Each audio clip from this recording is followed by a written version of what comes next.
আসাম রাজ্যের মধ্যে লোকসভা নির্বাচন 2024-এর জন্য যে আসনগুলো রয়েছে তার মধ্য হইতে কিছু আসন রয়েছে, কয়েকটি আসন রয়েছে যেটাতে লোকসভা নির্বাচন 2024-এর প্রথম ফেজ বা প্রথম দফায় যখন ভোট হবে 19 এপ্রিল 2024, তখন ওই তারিখে ভারতের বিভিন্ন রাজ্যে যে বিভিন্ন আসনের মধ্যে ভোট হবে তার সাথে সাথে আসামেরও কিছু আসন রয়েছে যেখানে এই তারিখে ভোট হবে। কাজিরাঙ্গা একটি আসন রয়েছে, শোনিতপুর একটি আসন রয়েছে যেখানে ভোট হবে, লখিমপুর রয়েছে যেখানে ভোট হবে, ডিব্রুগড় রয়েছে, তার সাথে সাথে জোরহাটও রয়েছে।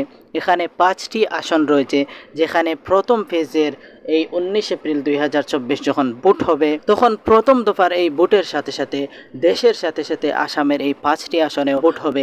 আপনারা যারা এই 5টি আসনের মধ্যে যারা এই 5টি আসনের এরিয়ার মধ্যে আছেন তারা অবশ্যই ভোটদান করবেন এবং সঠিক ক্যান্ডিডেট যে মানুষের জন্য কাজ করবে এই ধরনের প্রার্থীকে দেখে আপনারা অবশ্যই ভোটদান করবেন, কারণ ভোটদান করা আমরা মানুষের, ভারতের নাগরিকদের অধিকার। আমরা যদি ভোটদান না করি তাহলে আমাদেরই লস হবে, নোকসান হবে। তাই সবাই মিলে সঠিক ক্যান্ডিডেটকে, প্রার্থীকে ভোট দেওয়ার চেষ্টা করবেন।